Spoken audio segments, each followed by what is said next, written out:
네, 그럼 동력학 첫 번째 강의 시작하도록 하겠습니다. 동력학 첫 번째 강의에서는 동력학을 본격적으로 시작하기 전에 우리가 일반 물리학에서 다뤘던 기초적인 어떤 변이, 그리고 속도, 가속도에 대한 공식과 관계들에 대해서 살펴보고 넘어갈 텐데요. 물론 동력학이라는 과목 자체가 일반 물리학을 이미 수강했다는 어떤 가정하에 출발하는 학문이기 때문에 너무 기초적인 내용들을 다루는 것은 지양할 거고요. 대신에 일반 물리학에서 배웠음에도 불구하고 우리가 무심코 지나쳤던 어떤 공식이나 중요한 개념들을 리마인드하는 방식으로 첫 번째 강의를 시작해 볼까 합니다. 일단 동력학이라는 것 자체가 물리학의 한 분과이기 때문에 결국에 구하라는 건 어떤 힘이나 어떤 외력들이 주어졌을 때 이 어떤 물체가 어디에 위치하게 될지, 아니면 어떤 속력으로 움직이게 될지, 어떤 가속도를 지니고 움직이게 될지를 구하는 게 궁극적인 목표가 될 텐데요. 그런 점에서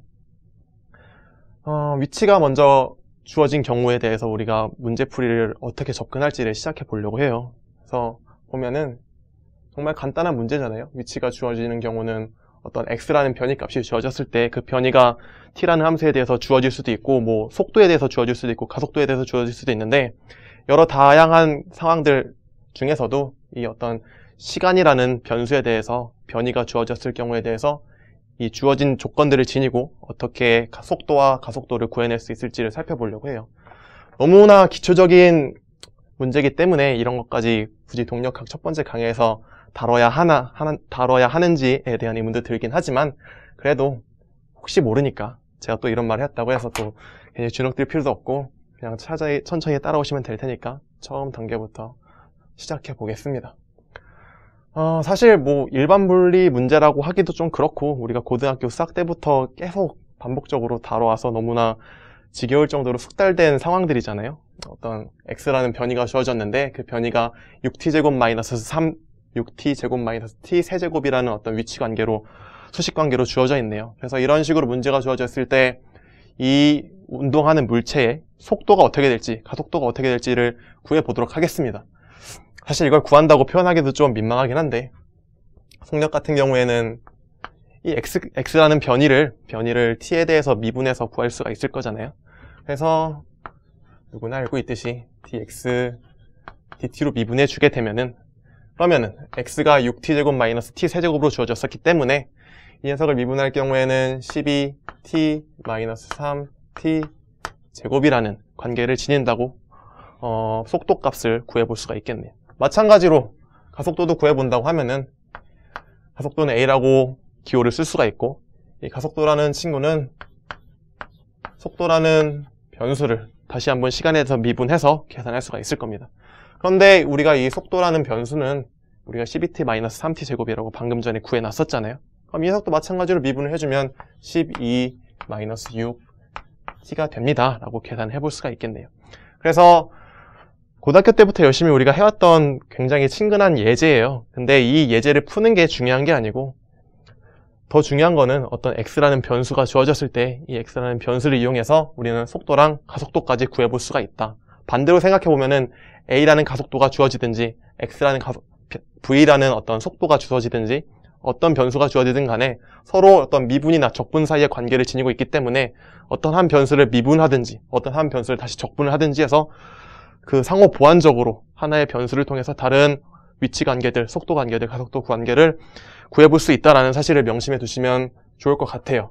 그래서 제가 드리고 싶은 말씀은 이번 첫 번째 강의를 통해서 방금 언급했던 내용과 같이 어떠한 변수든지 속도든지 가속도든지 셋 중에 하나의 변수가 주어졌을 때 그 변수를 통해서 다른 속도, 가속도, 그리고 변이의 상태를 파악할 수 있는 능력을 배양해 놓으셔야 돼요. 그런데 지금 같은 경우에는 너무나 간단한 상황이었어요. 변이가 우리가 쉽게 구할 수 있게끔, 그러니까 미분을 통해서 쉽게 구할 수 있게끔 시간에 대해서 변이라는 변수가 주어졌었는데, 앞으로 동력학 문제들을 다루게 되신다면 이 시간이라는 변수가 주어지는 게 아니라, 이 x라는 변이를 구하기 위해서 시간이라는 변수가 주어지는 게 아니라 이 ft 대신에 다른 어떤 v에 대해서 함수값이 주어질 수도 있고, 또 a에 대해서 변이값이 주어질 수도 있어요. 그럼 이렇게 만약에 문제가 주어진다고 하면은, 그럴 때는 이런 경우는 처음 접하셨을 거예요. 근데 처음 접하셨을 건데, 이런 경우가 앞으로 동력학 문제를 풀면서 굉장히 자주는 아니지만 어떤 크리티컬한 어떤 상황으로 주어지는 경우가 분명히 존재하기 때문에 이런 녀석들을 어떻게 다뤄야 할지를 앞으로 좀 소개를 하고 넘어가도록 하겠습니다.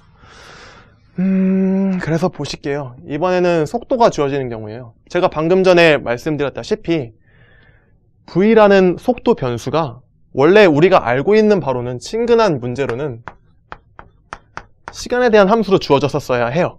그런데 지금 같은 경우에 보면은 시간에 대한 함수가 아니라 속도가 변이에 대한 함수로 주어졌잖아요. 그래서 좀 더 구체적인 예제로 V는 2x제곱 마이너스 7x라고 주어져 있네요. 그래서 이게 무슨 말이냐면은 보통 일반적인 그래프 같은 경우에는 속도의 그래프를 그릴 때 속도를 시간에 대해서 나타내잖아요. 그래서 뭐 1초일 때, 2초일 때, 3초일 때, 4초일 때를 보면은 1초일 때는 뭐 요 정도 속도를 지녔고 2초일 때는 뭐 이 정도 속도를 지니고 3초일 때는 요 정도, 4초일 때는 이 정도 속도를 지녀서 이 녀석의 그래프가 뭐 이런 식으로 주어졌다고 보면은 초기 0초일 때는 속도가 0이었는데 점점점 증가하다가 다시 감소하다가 다시 증가하는 양상을 보인다라고 일반적으로 우리가 해석하는 방법을 배워왔었잖아요. 그런데 이런 t에 대한 변수가 아니라 만약에 속도가 x에 대한 변수로서 주어진다면 x를 한번 바꿔볼게요.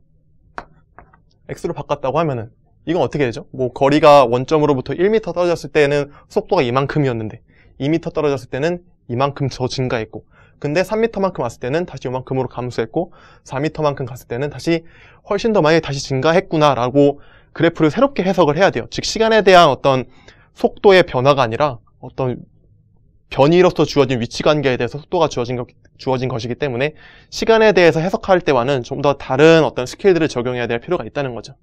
지금 왜 이런 문제를 다루는지는 사실 이해가 안 가실 수도 있어요. 그냥 굳이 왜 변수로서 x값을 넣어야 되냐, 그냥 시간으로서 속도 변수를 나타낸다면 적분하기도 쉽고 미분하기도 쉽고 계산하기도 쉬운데, 그런데 어떻게 보면은 뭐 중간고사라든지 기말고사라든지 학생들의 변별력을 위해서 그리고 점수 차이를 좀 만들기 위해서 일부러 문제의 난이도를 높이기 위해서 이렇게 x라는 변수를 줄 수도 있고, 때로는 문제 상황에 따라서 이 어떤 속도를 구할 때 이 속도라는 함수가 x에 대한 변이로서 나타낼 수밖에 없는 상황이 있을 수도 있어요. 그런 상황은 지금 제가 예제를 보여드리고 싶어도 아직 그 예제를 받아들일 만한 어떤 사전 지식이 굉장히 부족하기 때문에 제가 지금 당장 보여드리진 않겠지만, 앞으로 강의를 지속하면서 나아가다 보면은 그런 예제들이 등장하는 순간이 분명히 적어도 3군데 이상은 나오게 될 거예요. 그러면은 물론 지금은 이 문제의 필요성에 대해서 잘 인지하기 힘드실 수도 있겠지만, 앞으로 나중에 강의를 진행하면서 그런 문제를 접했을 때 지금 1강에서 그때 이런 걸 다뤘었구나 하는 거를 리마인드 하시고 다시 와서 찾아보시면은 훨씬 더 학습 효율을 높일 수 있기 때문에, 그런 점을 고려해서 지금 그냥 잘 이해가 안 되시더라도 그냥 이런 게 있구나 라는 사실만 받아들이셔서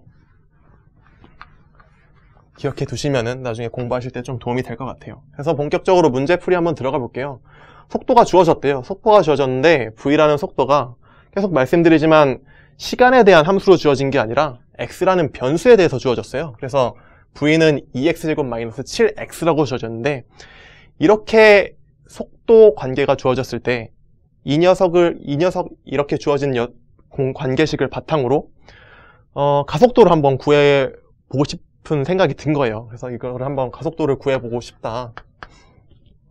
그러면 이 a라는 가속도를 어떻게 구했냐면, 만약에 시간에 대한 변수로 주어졌다고 하면은 이 녀석을, v라는 녀석을 그냥 시간에 대해서 미분했으면 그냥 바로 쉽게 나올 수 있는 거잖아요. 근데 이 녀석을 시간에 대해서 미분하려고 봤더니 변수가 시간에 대한 변수가 아니라 x에 대한 변수잖아요. 그럼 뭐 이렇게 쓰실 건가요? 2x제곱 마이너스 7x를 다시 쓰겠습니다. 이 녀석을 뭐 시간에 대해서 미분하고 싶은 거니까 dt d 해가지고 2x제곱 마이너스 7x인데, x가 시간에 대해서 어떤 관계를 지니고 있는지 모르기 때문에 뭐 4x 마이너스 7 해놓고서 dt dx입니다 라고 써놓고서 그냥 끝내실 건가요? 이 dx dt가 뭔지도 모르는데. 그럴 수는 없는 거잖아요. 그렇기 때문에 이런 식으로 문제를 푸는 데는 한계가 있고, 뭐 이렇게 하려도 할 수는 있어요. 근데 굉장히 시간이 오래 걸릴 뿐이고, 좀 더 간단하게 이 문제를 해결할 수 있는 방법이 있는데, 굉장히 수학적인 트릭이에요. 수학적인 트릭이고 왜 이렇게 할 수밖에 없냐라고 물으시면 할 말이 없어요. 그냥 어떤 굉장히 똑똑한 물리학자나 수학자들이 그냥 직관적으로 알아낸 방법이기 때문에 그냥 그렇게 쓰는 건데, 왜 그런지 이해가 안 되시더라도, 지금 계속 말씀드리는데 이해가 안 되시더라도 그냥 지금 이 첫 번째 강의니까 그냥 이런 게 있다라고만 알아두시면 돼요. 나중에 제가 이 강의 내용이 반복되면서 이 공식이 필요한 순간에 나오면은 그때 다시 제가 말씀을 드릴 거거든요. 그러면 그때 와서 그냥 1강 내용을 다시 살펴보시면은 충분히 그 실질적인 상황에 대해서 이해를 적용할 수 있기 때문에 지금은 그냥 살펴보시는 것만으로도 충분합니다. 그래서 가속도를 구하고 싶은데 원래 가속도 공식에 따르면은 속도를 그냥 시간에 대해서 미분하면 돼요.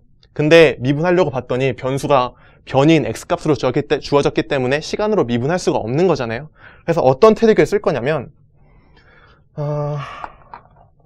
연쇄 법칙을 쓸 건데, 제가 또 지금 이게 미적분학 시간이 아니기 때문에 연쇄 법칙이 뭔지에 대해서는 일일이 설명드릴 수가 없고, 모두 다 그 정도 기본 지식은 갖춰졌다고 생각하고 가정을 하고 그냥 바로 쓰도록 하겠습니다. 만약에 이 연쇄 법칙이 뭔지 잘 수학적으로 이해가 안 되신다 하면은 미적분학 책을 다시 펼쳐 보셔서 살펴보시면은 뭐 그렇게 어렵지 않게 이해하실 수 있을 거예요. 그래서 dv dt를 미분하고 싶은 건데 이 녀석을 바로 미분할 수가 없으니까 어떻게 잔머리를 쓸 거냐면은 dv dt는 그대로 남겨두고 dx dx를 추가해 줄 거예요. x를 x에 대해서 미분하면 1이잖아요. 1이니까 곱하기 1한 건 아무런 식에 영향을 주지 않겠죠. 그렇기 때문에 그대로 이런 식으로 식을 만들어 놓을 수가 있고, 이렇게 만들어 놓은 상태에서 두 분모의 위치를 바꿔줄 거예요. 바꿔줄 수 있겠죠. 연쇄 법칙에 의해서. 왜냐고 물으시면은 저는 지금 드릴 말씀이 없어요. 그냥 이거는 미적분학에서 기본적으로 다뤘던 내용들이기 때문에, 그리고 지금 이 시간이 미적분학 시간은 아니기 때문에 그런 구체적인 상황까지 다 일일이 설명을 드릴 수는 없고, 왜 어떻게 해서 이 두 변수들을 바꿀 수 있는지에 대해서 궁금증이 드신다면 미적분학 책을 다시 참고해 보시기 바라겠습니다. 어쨌든 dx, dx라는 분자 분모를 추가할 수 있을 거예요. 어차피 이 녀석은 1이니까 곱하기 1 한다고 식 자체가 변하는 건 아니잖아요. 그래서 이런 식으로 트릭을 쓴 다음에 dx와 dt의 순서 관계를 바꿔줄 거예요. dx는 앞으로 보내고 dt는 뒤로 보내고, 그러면은 dv dx가 되겠죠. 그리고 dt는 뒤로 갈 테니까 dx dt로 다시 바꿔줄 수가 있겠고요. 그러면 이렇게 써놓고 보면은 dv dx는 뭔지 모르겠어요. 물리학적으로 어떤 의미를 가지는지. 그래서 그냥 남겨둘게요. 그럼 이 뒤에 있는 두 번째 항 dx dt를 봤어요. 바꿔놓고 봤더니 dx dt가 됐네요. 이 뜻은 x를 t에 대해서 미분했다는 뜻이잖아요. x를 t에 대해서 미분했다는 뜻은 변수를 시간에 대해서 미분했다는 뜻이기 때문에 이 녀석은 결국 우리가 익히 알고 있는 v가 되겠죠. 변수 속도를 나타내는 어떤 식이 될 거잖아요. 그래서 이 녀석은 v 곱하기 dv dx로 쓸 수가 있겠네요. 그러면은 결과적으로 제가 드리고 싶은 말씀은 이 식을 기억하셔야 된다는 거예요. 우리가 가속도를 구하고 싶었어요. 가속도를 구하고 싶어서 dv dt를 했는데 여의치 않은 상황이 발생한 거예요. 속도를 시간에 대해서 미분하고 싶었는데 속도가 시간에 대한 함수로 주어진 게 아니라 x에 대한 변수로 주어졌어요. 그래서 이 녀석을 좀 더 자연스럽게 미분하기 위해서 이러저러한 트릭들을 거치고 났더니 결과적으로 어떤 식이 주어졌느냐, 속도 곱하기 dv dx라는 식이 주어졌다는 거죠. 그래서 이 식을 꼭 기억하시길 바라고요. 제가 계속 말씀드리지만 앞으로 문제를 계속 풀다 보시면, 그리고 공부를 계속 하시다 보면 이 식이 정말 아름답게 적용될 수 있는 상황이 꼭 나오기 마련이에요. 그래서 그때 괜히 시간을 지체하는 일 없이 바로 즉각적으로 적용할 수 있게 꼭 기억하셨으면 좋을 것 같고요. 그래서 이런 식을 바탕으로 다시 문제를 살펴보면 문제를 좀 더 간단하게 해결할 수가 있어요. 이렇게 뭔가 논의가 길어지다 보면은 우리가 왜 이런 논의를 시작했는지 첫 번째 그 기초를 잊어버리는 경우가 종종 생겨요. 그래서 다시 한번 말씀을 드리면, 지금 우리는 어떤 상황을 구하고 싶은 거냐면 속도라는 변수가 fx, 즉 변이에 대해서 주어졌어요. 그래서 이런 상황에서 우리는 이 속도 변수를 통해서 가속도를 구하고 싶은 상황이에요. 그리고 그 가속도를 구하고 싶은데 가속도를 구하고 싶어서 봤더니 여러저러한 문제점이 생겨서 결과적으로 이러한 트릭을 얻어내게 된 거고요. 그래서 이러한 트릭을 바탕으로 이 v는 fx라는, 즉 v는 2x제곱 마이너스 7x라는 함수를 통해서 가속도 값을 구해보려고 해요. 요 공식을 통해서. 그래서 봤어요. A는 결과적으로 V 곱하기 dx dv래요. 그럼 어떻게 구할 수 있을까요? A는 일단 V죠. V가 2x제곱 마이너스 7x로 주어졌어요. 그러면은 2x 제곱 마이너스 7x로 주어질 거고요. 그 다음에 봤더니 dv dx래요. dv dx. 근데 v가 2x제곱 마이너스 7x이기 때문에 dv dx 구할 수 있겠죠. v를 x에 대해서 미분하라는 뜻이잖아요. 그러면 v를 x에 대해서 미분할 수 있겠죠. 미분하면은 얼마가 나올까요? 4x 마이너스 7이 나올 거고요. 그러면은 이 녀석 제가 이걸 다 일일이 곱하진 않을 거예요. 그냥 간단한 산수니까. 어쨌든 이 녀석을 곱하고 나면 뭔가 어떤 식이 나올 텐데 결과적으로 보면 어때요? A라는 값을, A라는 가속도를 다시 한번 X에 대한 변수로 계산할 수 있게 된 거잖아요. 그래서 보면은 우리가 고등학교 때나 아니면 중학생 때부터 가속도, 속도, 변수라는 어떤 물리 항목들을 계속 시간에 대한 변수로서만 다뤄왔었어요. 그렇기 때문에 우리는 그거에 너무 익숙해져 있고 뭔가 가속도, 속도, 변수라는 어떤 물리량들은 항상 시간에 대한 변수로서만 주어져야 하고 그렇게 주어졌을 때만 문제를 풀 수 있다는 어떤 강박관념이나 어떤 고정관념에 빠져 있는데 꼭 그래야 할 필요는 없어요. 말씀드렸다시피 지금 이런 문제 상황이랑 같이 상황에서 볼 수 있듯이 속도나 가속도, 변수라는 녀석들은 꼭 반드시 시간뿐만 아니라 다른 어떤 변이 변수로 주어질 수도 있는 거고 아니면은 이 V라는 녀석이 A라는 가속도라는 변수로서, 함수로서 주어질 수도 있는 거예요. 그럼 그런 상황에서도 우리는 당황하지 않고 문제를 풀 수 있는 능력을 갖춰야 하기 때문에 이런 상황에 대해서 좀 익숙해지셔야 할 필요가 있고요. 그래서 만약에 V라는 변수가 fx로 주어진다면, x라는 변이 함수로 주어진다면 이러한 트릭을 통해서 이 빨간색으로 쓴 판서는 꼭 기억하셔야 돼요. 이러한 식을 통해서 다시 한번 A라는 가속도 값을 구해낼 수 있는데 그 A라는 가속도 값도 역시나 t가 아니라 x라는 변수로 계산해 볼 수 있겠구나 라는 사실을 좀 기억해 두셨으면 좋겠습니다. 그래서 다음 내용으로 넘어갈 건데요. 저희가 지금 앞 슬라이드에서는 어떤 내용을 설명드렸었냐면 x라는 변수가 t라는 시간 함수에 대해서 주어진 경우에 대해서 문제를 다뤄봤었어요. 그럼 이거 같은 경우에는 x를 통해서 속도랑 가속도를 구하려면 그냥 미분하면 끝나는 거였잖아요. 근데 이번 문제에서는 v라는 녀석이 x라는 함수로 주어졌었어요. 그렇게 이런 문제상이 주어졌을 때 v라는 녀석을 통해서 가속도를 구하려면, 즉 속도라는 함수를 통해서 가속도를 구하려면 어떻게 하는지를 살펴봤더니 이러한 결과를 얻을 수가 있었네요. 그러면은 이런 생각이 들 수도 있어요. 앞에에서는 x가 시간에 대한 함수로 주어졌을 때 속도와 가속도를 구했다면은 이번에는 v라는 함수가 x라는 변수로 주어졌을 때 가속도는 구했는데 그렇다면은 v라는 함수가 x로 주어졌을 때 다시 변위인 x는 어떻게 관계식을 구할 수 있느냐? 앞에서는 속도, 가속도, 변이 세 가지 변수에 대해서 다뤘으면서 여기서는 왜 v라는 함수가 주어졌을 때 가속도만 구하고 변이는 왜 구하지 않고 넘어가느냐라고 질문을 하실 수도 있는데 사실 생각해보면 그걸 구해야 될 필요가 없죠. 왜냐면은 지금 같은 경우에는 v가 x라는 함수에 대해서 주어진 경우잖아요. 그리고 이 녀석을 미분했더니 가속도도 역시나 x라는 변수에 대해서 구한 경우예요. 그러면은 뭐 이 녀석 어떻게 적분하든지 미분하든지 해가지고 x에 대한 함수를 구했다고 해보자고요.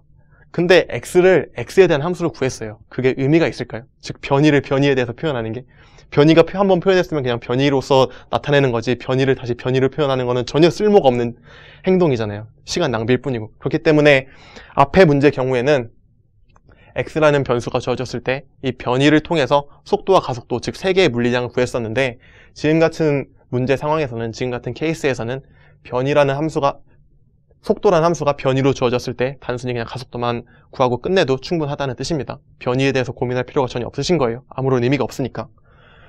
그래서 속도가 변수로 주어진 경우를 살펴보았고 다음 경우에는 이제 가속도가 주어지는 경우에 대해서 살펴볼 건데요. 가속도가 주어지는 경우는 크게 세 가지로 나눠서 생각해 볼 수가 있어요. 뭐 직관적으로 이해하실 수 있겠지만 일단 가속도가 시간에 대한 함수로 나타내질 수도 있겠죠. 그리고 시간에 대한 함수로 나타내졌으면은 그 다음 케이스로 뭐 어떤 변수로 나타낼 수가 있을까요? 시간에 대한 걸 나타냈으니까 뭐 이번에는 속도에 대한 함수로 나타낼 수가 있겠죠. 마지막으로는 다시 한번 변이에 대한 함수로 나타낼 수도 있을 거예요. 그래서 요 세 가지 케이스에 대해서 가속도가 주어졌을 때 이 각각의 케이스에 대해서 어떻게 하면은 주어진 가속도를 통해서 어떤 다른 속도나 변이를 계산할 수 있을지를 살펴보도록 하겠습니다. 그래서 정말 간단한 케이스가 먼저 나왔네요. 가속도가 시간에 대한 함수로 주어졌대요. 그리고 A가 구체적인 예로 가속도가 5sinT로 주어졌고 초기 속도는 2m/s고 초기 변이는 0m라고 주어졌다고 하네요. 그럼 이런 경우에 대해서 속도랑 가속도를 우리가 궁금해할 수도 있는 거잖아요. 그래서 어떻게 하면 이 녀석들을 계산할 수 있을지 살펴보자면 정말 간단한 예제네요. 그냥 적분하면 끝나겠죠. 왜 적분해야 되는지는 굳이 설명드리지 않을게요. 우리가 고등학교나 일반 물리 때부터 계속 다뤄왔던 내용이기 때문에. 그래서 먼저 속도부터 구해보겠습니다. 속도를 구하려면 A는 5sinT라는 함수를 그냥 적분하면 될 거잖아요. 그래서 시간에 대해서 주어졌기 때문에 0부터 t초까지 적분한다고 해볼게요. 그러면은 5sin t dt를 적분하면 될 거고, 그러면은 어떻게 될까요? v는 이 녀석을 적분하면은 -5 이렇게 하죠. 좀 더 그냥 수학적인 엄밀성을 위해서 완벽하게 풀이식을 써보도록 하겠습니다. -5 코사인 t 0에서 t까지 주어지게 될 거고요. 그리고 이 녀석을 대입하면은 -5 코사인 t 마이너스에다가 0 넣으면은 얼마가 되죠? 코사인 0은 1이니까 -5가 되겠죠. 그래서 -5 코사인 t 플러스 5로 주어지게 되겠네요.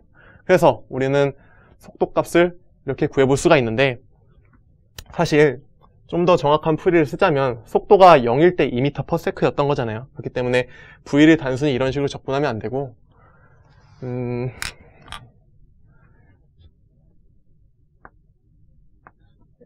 이렇게 해볼게요. A라는 녀석은, 가속도라는 녀석은 dv dt니까 이 녀석을 좀 더 엄밀하게 계산을 해보자면은 dt를 이쪽 변을 이항시키면은 dv는 a dt가 될 거고요. 그리고 양변에 대해서 적분을 해줄 건데 dv는 a dt가 될 거고, 그럼 요 식에서 썼던 거랑 마찬가지로 0부터 t초까지 적분을 해주면 돼요. 근데 0부터 t초까지 적분해줄 때 이 적분 변수 v에 대해서는 어떻게 식이 성립이 되냐면, 그 적분 구간이 성립이 될 거냐면 0초일 때는 v 0이라는 값을 갖겠죠. 0초일 때 속도니까. 그리고 t초일 때는 v t라는 속도를 지닐 거고요. 그래서 우리가 계산했던 거는 이 녀석을 지금 계산한 거예요. 이 녀석을 계산했더니 어떤 결과가 나왔느냐, 이 녀석을 계산한 결과는 이 녀석이 나왔던 거고, 그러면 이 녀석을 어떻게 표현할 거냐, 제가 아까 전에는 그냥 간단히 하고 넘어가기 위해서 그냥 v로 썼었는데, 단순히 v가 되는 게 아니라 이 녀석도 적분을 해줘야죠. 지금 앞에 1이 있는데 1이 생략돼서 남아있는데 그걸 그냥 dv에 대해서 적분을 해주면은 이 녀석 같은 경우에는 vt라는 함수가 되고 적분 구간은 v0부터 vt가 될 거잖아요. 그러면은 이 녀석은 결과적으로 vt 마이너스 v0가 될 거니까 어떻게 하면 될까요? vt는 그냥 vt로 남아있을 거고 v0는 2m라고 나와있으니까 마이너스 2라고 쓸 수가 있겠네요. 그럼 결과적으로 이 녀석이 되는 거겠죠?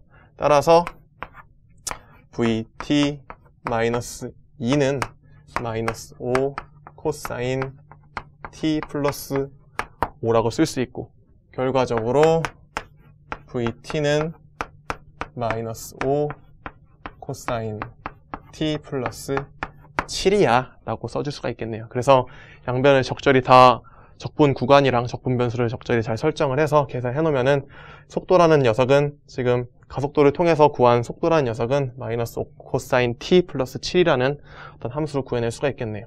그래서 정말 간단하게 계산해 볼 수가 있고 전혀 어려울 게 없잖아요. 우리가 고등학교 때부터 해온 문제들이기 때문에. 그래서 제가 사실 다루고 싶은 문제는 이게 아닌데, 어쨌든 논리의 엄밀성을 위해서는 지금 이런 간단한 단계부터 시작을 해야 돼서 이런 간단한 예제를 준비해 봤고요.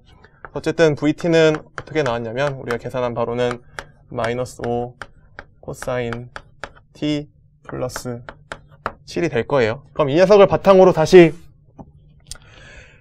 변수 xt도 계산해 볼 수 있을 거잖아요. 이 녀석이 어떻게 될지. 그러면 이것도 마찬가지로 똑같은 방식을 쓰면 돼요. v라는 녀석은 dt dx잖아요. 그러면은 dx라는 거는 v dt가 될 거고, 그러면 이 녀석을 다시 적분을 해주면 x라는 변수를 계산해 볼 수 있을 텐데, 역시나 시간 t에 대해서는 적분 구간이 0부터 t초까지가 될 거고, 각각의 0부터 t초라는 적분 범위에 대해서 x라는 적분 변수를 고려해주면은 0일 때는 0초일 때는 x 0초고 t초일 때는 x t초가 되겠네요. 그러면 봅시다. 이 녀석을 적분해주면 이쪽 좌항은 결과적으로 xt-x 제로가 되겠죠. 그리고 equal, 이제 이 녀석을 적분해주면 되는데 0부터 t초까지 v라는 함수가 5 코사인 t 플러스 7 d t로 주어진 거잖아요. 그럼 이 녀석을 적분해주면 되겠죠. 적분해주면은 어떻게 될까요? 마이너스 5 사인 t 플러스 7 t 0부터 t초까지로 주어지게 될 거고, 그래서 적분 변수를 대입을 해주면 t 플러스 7t고 0은 넣어주면 그냥 다 0 되잖아요. 그렇기 때문에 굳이 쓸 필요가 없을 것 같아요. 그래서 이 녀석은 이렇게 계산해 볼 수가 있고, 또 이쪽 다시 좌항을 살펴보니까 xt-x0로 주어져 있는데 우리가 알고 싶은 거는 xt지 xt-x0가 아니잖아요. 근데 주어진 문제상을 보면은 x가 0초일 때는 0m래요. 그럼 이 녀석도 그냥 0m가 될 거잖아요. 그러면은 뭐 굳이 이항해 줄 필요 없이 결과적으로 xt라는 변수는 마이너스 5, 아이고 잘못 썼네요. 마이너스 5 사인 t 플러스 7t라는 값으로 계산을 해볼 수가 있을 거예요. 그래서 a라는 가속도가 t라는 어떤 시간 변수로 주어졌을 때 우리가 속도랑 이런 가속도 함수를 바탕으로 속도랑 변위까지 알고 싶다고 한다면 그냥 단순히 이 함수를 시간에 대해서 적분하고, 한 번 적분하면 속도고 두 번 적분하면 변위가 나오겠죠. 그래서 간단히 계산해 볼 수 있을 거예요. 그래서 이거는 정말 기초적인 문제였기 때문에 그냥 그렇구나 하고 다시 확인만 하고 넘어가시면 될 거고요. 이제 좀 더 난이도를 높여서 다음 문제로 넘어가 볼게요. 이번에는 a라는 가속도가 x라는 변위 변수로 나타내져 있어요. 즉 거리 변수로 나타내져 있는데, 구체적인 문제 상황으로 a는 600x 곱하기 1 플러스 x 제곱이라는 녀석으로 나와 있다고 생각을 해볼게요. 그러면 이제 조금 고민이 되기 시작하죠. 그리고 v라는 초기 속력은 2m/s로 나와 있고, 또 x라는 초기 속력은 아까 문제랑 마찬가지로 또 0m로 나와 있네요. 그래서 지금 이렇게 상황이 주어져 있을 때 우리가 뭘 구할 거냐면, 이런 가속도 함수를 바탕으로 변위가 아니라 속도 함수를 구해볼 거예요. 변위를 구할 필요가 없겠죠. 왜냐면은 이 녀석 갖다가 변위를 구해봤자 결국에는 변위에 대한 함수로 나올 건데, 뭐 변위를 다시 변위에 대한 함수로 나타내서 뭐 어디다 써먹게요. 아무런 쓸모가 없을 거잖아요. 물리학적으로 의미가 없고. 그렇기 때문에 아까도 설명드렸던 내용이에요. 그렇기 때문에 우리는 a가 x라는 변위 변수로 나타내져 있을 때 이 a라는 가속도 함수를 다시 거리에 대한 속도 함수로 나타내는 방법을 한번 살펴보려고 해요. 그러면 이 녀석을 어떻게 나타낼 거냐? 아까 어느 문제였죠? 이 문제에서 우리가 다뤘던 트릭을 비슷하게 사용하시면 돼요. 그래서 이 문제에서 다뤘던 트릭을 다시 한번 살펴보면은 어떤 거였냐면은 v라는 녀석은 다시 쓸게요. 이 문제에서 어떻게 했었냐면, 이 v라는 속도 함수를 통해서 a라는 가속도가 어떻게 주어질지를 고민해 봤었잖아요. 그래서 그 고민을 해결하기 위해서 v는, 아이고 자꾸 v라고 쓰네요. v가 아니라 a는 dv dt인데, 양쪽이 아니라 한쪽에 dx를 추가하고 그리고 분모 순서를 바꿔줌으로써 결과적으로 v 곱하기 dx dv라는 결과를 얻어냈었어요. 그래서 이런 트릭을 이용해서 이 녀석 v라는 함수를 통해서 a라는 가속도를 쉽게 구해낼 수가 있었는데, 이번 경우도 마찬가지로 이번 경우도 마찬가지로 비슷한 트릭을 적용해서 풀어볼 거예요. 이 문제가 아니죠. 다음 문제. 그래서 a는 600x 플러스 1 플러스 x제곱이라고 나와 있는데 v를 어떻게 계산할 거냐. a는이 아니죠. a는 dv dt로 풀었을 수가 있고, 그리고 똑같이 아까 우리가 적용했던 트릭이랑 비슷하게 dt, 비슷한 게 아니라 완전히 똑같죠. dv 곱하기 dx로 나타내 볼 거예요. 그러면은 역시나 분모 순서를 바꿔주고, 제가 이거를 계속 반복하는 이유는, 똑같은 내용을 반복하는 이유는 그만큼 중요하기 때문이에요. 왜 자꾸 반복하느냐라고 의문이 들 수도 있지만 그만큼 중요한 트릭이기도 하고, 이걸 지금 제가 이렇게 계속 반복드려도 나중에 한 시간이 지나고 다른 정말 이 공식이 필요한 상황이 주어졌을 때 이 공식이 생각이 안 나거든요. 그렇기 때문에 제가 지금 계속 반복드리면은 그때 다시 한번 이런 공식이 필요한 상황이 닥쳤을 때 제가 언급만 드리면은 아 하고 바로 리마인드가 될 수 있기 때문에 계속 반복드리는 거고요. 그래서 이 녀석을 다시 정리하면은 v 곱하기 dv dx야 라고 쓸 수가 있겠죠. 그래서 결과적으로 중간식들은 다 지워버리고 우리는 a라는 녀석이 v 곱하기 dv dx로 주어지네 라는 사실을 확인할 수 있는 건데, 이러한 사항을 바탕으로 이 녀석을 한번 계산해 볼게요. 어떻게 계산을 할 거냐. 지금 이렇게 트릭이 주어졌어요. 이렇게 트릭이 주어졌는데 a가 600x 플러스 1 플러스 x 제곱으로 주어진다네요. 그러면 이런 상황에서 우리는 v가 얼마인지를 구하고 싶은 거예요. 그러면 v를 한번 계산해 볼게요. dx를 이쪽으로 이항을 시켜보죠. 그러면은 이 녀석은 dv는 600x 플러스 1 플러스 x제곱 dx가 되고, 이렇게 써놓고 보면 이제 뭔가 좀 각이 나오기 시작하죠. 그러면은 양변을 적분을 해볼게요. dv는 좀 풀어서 쓰죠. 600x 더하기 600x 세제곱의 dx가 될 거고, 그리고 적분 범위를 고려해 주면은 x 0부터 0일 때부터 시작하니까, 그리고 x t까지 v 같은 경우에 적분 범위를 고려해 주면은 0초일 때부터 v 0일 때부터 vt일 때까지 계산해 볼 수가 있겠죠. 적분 범위를 설정해 볼 수가 있겠죠. 그러면은 이 녀석을 써주면은 결과적으로 이 녀석 같은 경우에는 적분을 해주면 v가 남아 있었으니까 2분의 1 v제곱 v0부터 vt까지가 될 거고, 이 녀석 같은 경우에는 적분해볼까요? 그러면은 300x제곱 플러스 150x 4제곱 x 0부터 xt까지로 주어지게 되겠네요. xt. 그럼 계산을 해보도록 하죠. 이 녀석 같은 경우에는 2분의 1, 그냥 v에다 vt를 대입하시면 됩니다. 그래서 vt 제곱이 될 거고 마이너스 2분의 1 v0 제곱이 될 텐데, 보시다시피 v가 0초일 때는 2m였잖아요. 2m per sec였잖아요. 그렇기 때문에 제곱하면 4가 될 거고, 앞에 2분의 1이 있기 때문에 그냥 2로 남겨두시면 되고, 이제 우항으로 넘어가 볼게요. 오른쪽 항으로 xt 대입해주면 그냥 여기서 그대로 쭉 쓰시면 되죠.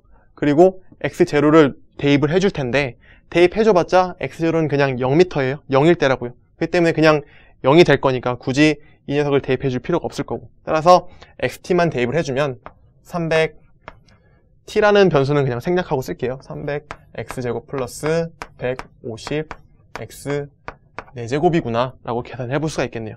그러면은 이 녀석을 좀 더 정리를 하면은 vt에 대한 변수가 어떻게 주어질지를 한번 계산해 볼 수가 있겠죠. 그래서 2분의 1 vt 제곱은 이항시키면 2를 이쪽으로 옮기면 300x제곱 플러스 150x 4제곱 플러스 2가 될 거고, 2분의 1을 양변에 곱해주고 루트를 씌워주면은 vt라는 녀석은 결과적으로 600x 제곱 더하기 600x 제곱 더하기 300x 4제곱 더하기 4로 나타낼 수가 있겠네. 그런데 당연하게도 제가 이걸 t라고 쓰긴 했지만 당연하게도 x에 대해서 시작을 한 거기 때문에 결과적으로 이 vt라는 녀석도 x로 주어진 게 되겠죠. 물론 뭐 x랑 t도 어떤 관계를 맺고 있을 거기 때문에 뭐 vt라고 썼다고 해서 크게 틀린 건 아니에요. 근데 딱 익스플리시트하게 나타내어진 이 함수는 x에 대한 변수로 나타내져 있기 때문에 다시 그냥 깔끔하게 vx로 나타내서 쓰도록 하겠습니다. 그러면은 vx는 결과적으로 600x 제곱 더하기 300x 4제곱 더하기 4구나 라고 써볼 수가 있겠네요. 그래서 뭔가 식이 좀 길어지긴 했는데 아까 적용했던 식을 그대로 똑같이 쓴 거잖아요. 이 a는 v 곱하기 dv dx라는 트릭을 이용해서 그대로 푼 문제이기 때문에 똑같은 원리를 적용해서 a라는 가속도 함수가 x라는 변이 변수로 주어진 경우에도 동일한 원리를 통해서 다시 v라는 속도 변수를 거리로서 나타낼 수 있다는 사실을 확인해 보았습니다. 그래서 전의 문제에서는 a라는 가속도가 시간에 대한 변수로 나타내져 있었어요. 이럴 경우에는 속도와 변이를 구하기 위해서는 그냥 적분을 하면 됐었는데 지금 a가 x라는 변이 함수에 대해서 주어진 경우에는 단순히 적분하는 거는 절대 구할 수가 없고 그냥 이거를 적분해서 어떻게 계산하겠어요. 이 녀석을 통해서 뭐 a라는 가속도를 통해서 속도를 계산하고 싶은데 이 녀석을 만약에 시간에 대해서 적분하고 싶다고 해봐요. 단순히 우리가 일반적으로 푸는 문제 원리에 따라서 하면 이 녀석을 시간에 대해서 적분하면은 뭐 이 녀석은 뭐 그냥 v로 나타낸다고 쳐요. 근데 이 녀석은 x에 대한 함수로 나타내져 있는데 이걸 어떻게 시간에 대해서 적분할 거예요. 적분할 수가 없으니까 이런 트릭을 통해서 쭈르륵 계산을 하면은 결과적으로 x에 대한 거리에 대한 변수로 vx를 구할 수 있다는 사실을 알 수가 있는 거고요. 그래서 이런 유형은 반드시 꼭 기억해 두셔야 돼요. 나중에 어려운 문제를 풀기 위해서는. 그리고 다음 케이스는 a라는 가속도가 속도라는 변수로 나타내져 있어요. 그래서 가장 대표적인 예로 이런 식이 나와져 있는데 이런 경우는 일반 물리에서도 많이 살펴봤던 경우예요. 뭐 특별한 방금 문제처럼 뭐 특별한 트릭이 필요한 건 아니고 정말 간단한 미분방정식 미분방정식에 대한 기초적인 지식만 있다면 충분히 풀 수 있는 문제인데 이 식은 대표적으로 그냥 공기저항을 받으면서 어떤 물체가 낙하할 때 주로 주어지는 식이죠. 그래서 뭐 그러한 뭐 지식이 없어도 그냥 간단히 풀 수 있는데 어떤 내용이냐면 K는 지금 변수가 아니라 어떤 상수예요. 그래서 그냥 문제를 좀 간단하게 풀기 위해서 K를 그냥 100으로 둘게요. 그래서 A라는 가속도가 마이너스 100, V라는 관계를 맺고 있다고 할 때 이 녀석을 통해서 어떻게 그 변위를 계산해 볼 수 있을지를 살펴보도록 하겠습니다. 그러면은 A라는 녀석은 dt, dv잖아요. 그리고 이 녀석이 마이너스 100 v래요. 그러면은 v는 1로 이항해주고 dt는 이쪽으로 이항해주면은 v분의 1 dv는 마이너스 100 dt라고 써볼 수가 있을 거예요. 그럼 이 녀석이 이제 바로 적분할 수가 있겠네요. 양변에 적분 변수들이 적절하게 배치가 됐으니까. 그러면은 v 0부터 v t까지 v분의 1을 dv에 대해서 적분하면 될 거고 이 녀석은 0부터 t초까지 적분해주면 되겠죠? 100 t가 될 거고 그러면은 적분을 해줄게요. v분의 1을 적분하면은 lnv가 될 거잖아요. 그러면은 lnv에서 v 0부터 v t까지 그리고 이퀄 이 녀석 같은 경우에는 0부터 t까지 마이너스 100이니까 적분을 해주게 되면은 마이너스 100 t 0부터 t가 되겠네요. 그러면 이 녀석을 적분해주면은 적분항수들을 대입을 해주면 ln v t 마이너스 ln v0가 될 텐데 이 녀석 ln이니까 그냥 분수를 한꺼번에 통합해서 쓸 수가 있을 거예요. 그래서 ln v0분의 v t가 될 거고 이퀄 마이너스 100 t가 돼버리겠네요. 0 넣어봤자 그냥 0이니까. 그래서 이 녀석을 좀 더 정리를 해주면 v 제로분의 v t는 익스포넨셜 마이너스 100 t가 될 거고요. 다시 vt에서 정리를 해보면 v 제로 곱하기 익스포넨셜 마이너스 100 t가 될 거야 라고 계산을 해볼 수가 있겠네요. 물론 이 문제에서는 v 제로가 얼마인지가 주어지지 않았지만 만약에 예를 들어서 그냥 제가 직접 대입을 해보죠. 이 녀석이 초기 속도가 10이라고 주어졌으면 vt가 뭐가 되겠어요? 시간에 대한 분수가 10 곱하기 익스포넨셜 마이너스 100t구나 라는 사실을 간단히 계산해 볼 수가 있겠네요. 그래서 가속도가 속도라는 변수에 대해서 주어진 경우에도 마찬가지로 이 v라는 함수를 계산해 볼 수가 있고, 이번에는 시간에 대한 함수로 바로 익스플리시트하게 계산해 볼 수가 있었네요. 그러면 이 녀석을 통해서 다시 x t도 계산해 볼 수가 있겠죠. 이번엔 훨씬 더 간단하네요. 그냥 바로 적분하면 나올 테니까 t에 대한 변수로 바로 주어져 있어서. 그래서 이렇게 살펴볼 수가 있고요. 그래서 지금까지 말씀드렸던 내용은 사실 너무 간단하다면 간단한 내용들이에요. 잠깐 이걸 지우고 설명을 마저 드릴게요. 그냥 우리가 되게 고등학교 때부터 사실 동력학에 포함시키기도 좀 민망한 내용들이긴 한데, 우리가 고등학교 때부터 계속 지속적으로 다뤄왔던 내용들이잖아요. 속도, 그리고 가속도, 그리고 어떤 변이, 즉 거리가 주어졌을 때 이 세 가지 물리량들을 바탕으로 다른 물리량들을 어떻게 하면 구할 수 있을까에 대한 설명을 드린 거잖아요. 가속도가 주어졌으면은 가속도를 뭐 적분해서 속도나 변이를 구하고 싶은 건데, 그 가속도라는 녀석이 t라는 변수로 주어졌으면 그냥 단순히 그냥 적분을 한 번 하고 두 번 하면 속도나 변이를 구할 수 있었어요. 그런데 시간이 아니라 어떤 x라는 변이나 아니면 속도라는 v로 주어졌을 경우에는 조금만 더 머리를 써서 조금만 더 머리를 써서 계산하면은 다른 어떤 속도나 다시 변이를 계산할 수 있다는, 도출해낼 수 있다는 것을 보여드렸던 거고요. 특히 다른 케이스들은 문제가 안 되는데 a가 x라는 변수로 주어진 경우나 아니면 아까 살펴봤듯이 v라는 속도 변수가 다시 x라는 변이로 주어진 경우, 즉 가속도가 됐든지 간에 속도가 됐든지 간에 x라는 변이로 함수가 주어지면은 일반적인 어떤 미분이나 적분이라는 방법을 통해서 이 녀석을 계산하기는 조금 무리가 있고, 하려면 할 수는 있어요. 근데 조금 무리가 있고, 그것보다는 계속 다시 말씀드리지만 a는 dv dt인데 오른쪽에다가 dx를 추가하고 두 순서를 바꿈으로써 dx dv 곱하기 dx dt가 되고, 이 녀석은 결과적으로 v 곱하기 dx dv가 되는데, 따라서 a는 v 곱하기 dx v라는 관계식을 적절히만 이용해서 적분을 하거나 미분을 하게 된다면 좀 더 간단한 방법으로 v를 통해서 a를 구하든지 v를 통해서 다시 x를 뽑아내든지, 아니면 a 같은 경우에는 a가 fx로 주어지면 이 a를 통해서 다시 v를 x에 대한 함수로 뽑아낼 수 있다는 사실을 꼭 기억해 두셨으면 해요. 그래서 정말 간단한 세 가지 물리량에 대한 상관관계에 대해서 살펴보았고, 다음에는 동력학 문제들을 다루기 위해서 좀 자유도라는 개념에 대해서 알아볼 필요가 있어요. 그래서 자유도가 어떤 개념인지 살펴보도록 하겠습니다.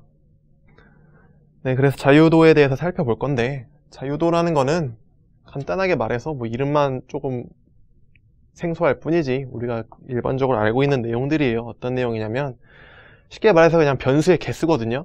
근데 변수라는 거는 우리가 수학 시간에 배워서 알고 있듯이 종속 변수도 있고 독립 변수도 있어요. 그 중에서도 독립 변수의 수를 나타내는 게 자유도의 개념인데, 어떤 뜻이냐면, 뭐 1차원을 생각해 볼게요.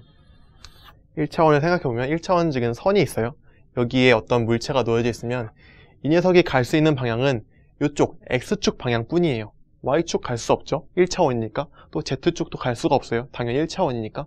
그러면은 이 녀석이 갖고 있는 방향의 개수는 x축 방향 한 곳뿐이잖아요. 그래서 이 물체가 지닌 자유도는 1이라고 말을 해요. 정말 쉽죠? 그리고 이번에는 2차원을 생각을 해볼게요. 2차원상에서 공이 하나 있어요. X축 방향으로도 이동할 수 있고 Y축 방향으로도 이동할 수가 있어요. 그럼 이 녀석이 갖고 있는 자유도는 몇 개가 되겠어요? 당연히 2가 되겠죠. 그런데 이번엔 공을 하나 더 추가를 해볼게요. 공을 하나 더 추가를 해보면 이 녀석이 이 공도 X축, Y축 방향 두 방향으로 운동할 수가 있고 이 공도 X축, Y축 방향 두 방향으로 운동할 수가 있어요. 그러면 이 두 공을 합쳐서 하나의 시스템이라고 부른다고 할 때 이 시스템이 지니고 있는 자유도는 몇 개가 될까요? 이 녀석은 2개의 방향, 이 녀석도 2개의 방향, 총 4개의 방향을 지니고 있으니까 이 시스템이 지니고 있는 자유도는 총 4개라고 말을 할 수가 있을 거예요. 되게 쉽죠? 그리고 한 가지 더 예제를 생각해 볼게요. 3차원으로 확장을 해보죠. 3차원 공간상에서 공이 하나가 이렇게 놓여 있어요. 공이 하나가 놓여 있으면 이 녀석이 지나갈 수 있는 방향은 X, Y, Z 세 방향이 있잖아요. 그래서 이 공이 지닌 자유도는 3개가 될 거예요. 당연하죠. 그런데 공이 하나 더 있어요. 공이 하나 더 있어서 공이 2개가 생겼네요. 그럼 이 공 2개로 이루어진 시스템은 자유도가 몇 개가 될까요? 당연히 6개가 되겠죠. 그래서 간단해요. 간단한데 이제 문제는 이런 상황은 지나치게 간단한 상황이고 이렇게 문제가 간단했으면 제가 자유도라는 개념을 따로 뽑아서 강의를 하지도 않았겠죠. 그래서 구체적으로 상황들을 살펴볼 건데 동력학책을 펼쳐보면은 맨 처음에 나오는 문제들이 이렇게 도르래에 추가 매달려가지고 왔다 갔다 하고 움직일 때 뭐 이 도르래가 지니는 속력이 몇이고 가속도가 몇이냐 뭐 이런 걸 자꾸 구하라고 해요. 왜 구하라고 하는지는 굳이 모르겠지만 근데 이 문제에서 가장 중요한 거는 사실 위치를 구하는 것도 아니고 속도를 구하는 것도 아니고 가속도를 구하는 것도 아니고 더 중요한 거는 이러한 시스템이 주어졌을 때 이 시스템에서 이 자유도가 몇 개가 될 건지를 예측해내는 어떤 능력을 배양시키는 게 굉장히 중요해요. 왜냐하면 자유도만 잘 파악하고 있어도 나중에 어떤 복잡한 그러니까 저희가 입자계도 다룰 거고 입자계들이 뭉쳐있는 어떤 강체의 운동도 다루게 될 텐데 강체의 운동 또한 다루게 될 텐데 그런 복잡한 운동 상황이 주어졌을 때 굉장히 복잡한 시스템이 주어졌을 때 문제를 굉장히 단순화시킬 수 있는 어떤 능력이 배양되거든요. 이 자유도에 대한 개념이 확실하게 잡혀 있으면. 그래서 그 자유도에 대한 개념을 좀 더 자유도에 대한 개념에 있어서 어떤 기초적인 능력을 배양할 수 있는 아주 기본적인 문제가 이런 도르래 문제예요. 그래서 뭐 다음 강의도 그렇고 다다음 강의도 그렇고 이 도르래 문제들을 좀 더 구체적으로 다뤄볼 기회가 주어질 텐데 아마 그 다음 강의나 어떤 다다음 강의에서는 이 도르래 문제에 대해서 제가 말씀드렸다시피 이 도르래가 지니는 속력이나 가속도를 구해볼 기회가 있을 거예요. 근데 그 속력이나 가속도를 구하기 위해서는 이 도르래가 어떻게 움직이게 되는지 어떤 직관적인, 그러니까 자유도에 대한 개념이 좀 잡혀 있어야 돼요. 그래서 지금 시간부터는 이 시스템이 이렇게 주어졌을 때 자유도가 어떻게 될지를 생각해 볼 건데 제가 방금 전에 말씀드렸다시피 자유도라는 녀석은 자유롭게 움직일 수 있는 독립변수의 개수라고 말씀을 드렸어요. 그렇기 때문에 이 시스템의 자유도를 구한다는 것은 독립변수의 개수가 어떻게 될지를 구한다는 것과 똑같은 맥락의 어떤 질문이 될 수 있을 거고 그런 상황에서 이 도르래 시스템에서 어떻게 변수를 설정하고 어떻게 변수들이 자유롭게 움직일 수 있는지를 한번 살펴보고자 해요. 그래서 지금 같은 경우에는 그냥 변수가 바로 주어져 있네요. 어떤 이 고정점을 기준으로 이런 천장 위에 도르래가 매달려 있을 거잖아요. 그렇기 때문에 움직이지 않고 있는 이 천장을 기준으로 각각의 도르래에 대해서 XA라는 변수 하나를 설정했고 또 두 번째 도르래에 대해서는 XB라는 변수를 설정을 했어요. 그런데 뭐 자유도니 뭐 변수니 이런 개념을 다 잠깐 지워버리고 한번 직관적으로 생각을 해볼게요. 만약에 이 A라는 도르래를 이렇게 밑으로 잡아당긴다고 한번 상상을 해보세요. 그러면은 A는 뭐 이렇게 자유롭게 위아래 방향으로 움직일 수 있을 거예요. 그러면 A라는 녀석을 이렇게 밑으로 당긴다고 할 때 이 B라는 녀석은 어떻게 될까요? 당연히 얘가 내려가니까 얘는 따라서 올라가게 되겠죠. 근데 다음 그림 한번 살펴볼게요. 다음 그림은 3개가 있네요. 3개가 있으면 A라는 녀석을 이렇게 밑으로 쭉 내린다고 해볼게요. 그러면은 또 직관적으로 생각해 보기에 B라는 녀석이 왠지 따라 올라갈 것 같아요. 그럼 이 녀석이 A라는 녀석을 내렸으니까 얘는 따라 올라갈 거고 C도 왠지 따라 올라갈 것 같네요.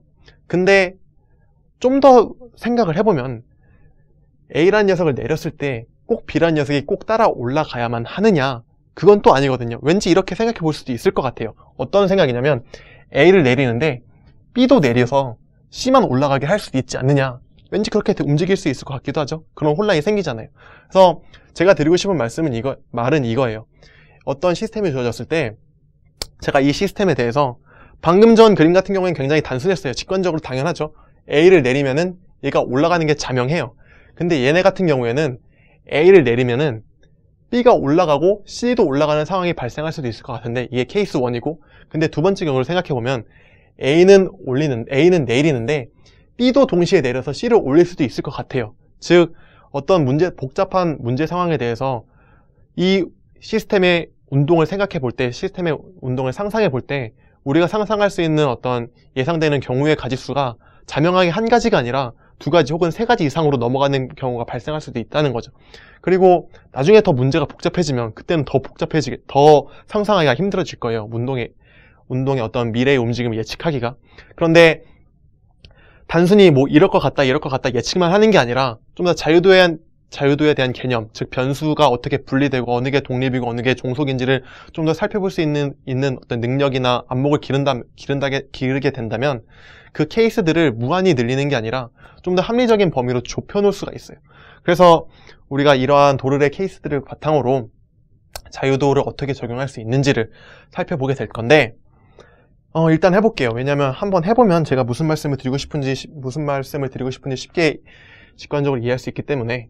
그래서 지금 이 천정을 기준으로 해가지고 변수 두 개를 설정했어요. 제가 설정한 게 아니라 뭐 그냥 이렇게 나와 있네요. 그래서 XA라는 변수 설정했고 XB라는 변수가 설정이 돼 있어요. 두 개를 설정하는 게 당연한 것 같죠? 왜냐면은 지금 도르래 하나 있고 그러니까 추가 두 개씩 있잖아요. 추가 두 개가 이렇게 움직이게 될 거니까 각각의 움직임을 표현하기 위해서는 두 개의 추의 움직임을 표현하기 위해서는 두 개의 변수가 필요하다는 건 어떻게 보면 자명하죠? 그래서 변수를 XA랑 XB라는 녀석으로 설정을 해놨어요. 근데 제약 조건이 뭐냐? 여기 제약 조건이라는 말이 나와 있죠.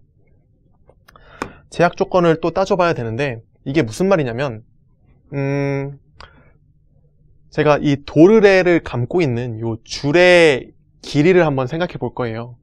왜냐면 줄의 길이는 도르래가 어떻게 움직이든지 간에 항상 일정한 값을 유지하고 있을 거 아니에요. 얘를 뭐 당긴다고 해서 뭐 줄이 실제로는 조금 늘어나는 게 있겠죠. 줄에 탄성이 있으니까. 근데 그런 경우는 좀 배제하고 좀 이상적인 경우를 살펴본다고 한다면 뭐 줄의 길이를 3m라고 해볼게요. 줄의 길이가 지금 3m야 라고 주어져 있다고 하면은 얘를 뭐 밑으로 당기든지 얘를 위로 올리든지 뭐 어떤 경우든지 상관없이 줄의 길이는 계속 3m로 일정하게 유지가 될 거잖아요.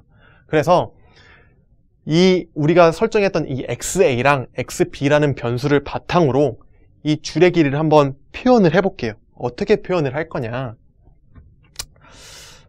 이것도 약간 잔머리를 좀 굴려야 하긴 하는데, 줄의 길이가 지금 줄의 길이를 어떻게 계산해 볼 수 있냐면, 지금 C에서 A까지 줄이 하나 있잖아요. C에서 A까지 줄이 이렇게 하나 있고, 또 D에서 E까지 기다란 줄이 하나 있어요. 그리고 G에서 F까지 또 기다란 줄이 있어요. 그리고 이 도르래를 감고 있는 부분의 줄도 있을 거예요. 당연히 그렇겠죠. 그런데 제가 줄의 길이가 3m라고 말씀을 드렸잖아요. 근데 이 XA랑 XB라는 변수를 바탕으로 이 3m라는 줄의 길이를 표현해 볼 수가 있거든요. 근데 정확하게 3m가 되는 건 아닌데 대충 그럴싸하게 근사를 시킬 수가 있어요. 무슨 말이냐면 여기서부터 여기까지의 길이가, 즉 천장에서부터 축까지의 길이가 XA잖아요. 그래서 이 XA라는 길이를 바탕으로, XA라는 변수를 바탕으로 요 C부터 A까지의 길이를 대변한다고 한번 생각을 해볼게요. 물론 천장에서부터 추 A라는 거리를 대변하는 변수 XA가 C부터 A까지의 C부터 A까지 요 길이랑 정확하게 딱 일치가 되는 건 아니에요. 그런데 한번 써보자고요. 그냥 요 빨간색 C부터 A까지 줄의 길이를 XA라는 변수가 대변한다고. 길이가 정확하게 일치하는 건 아닌데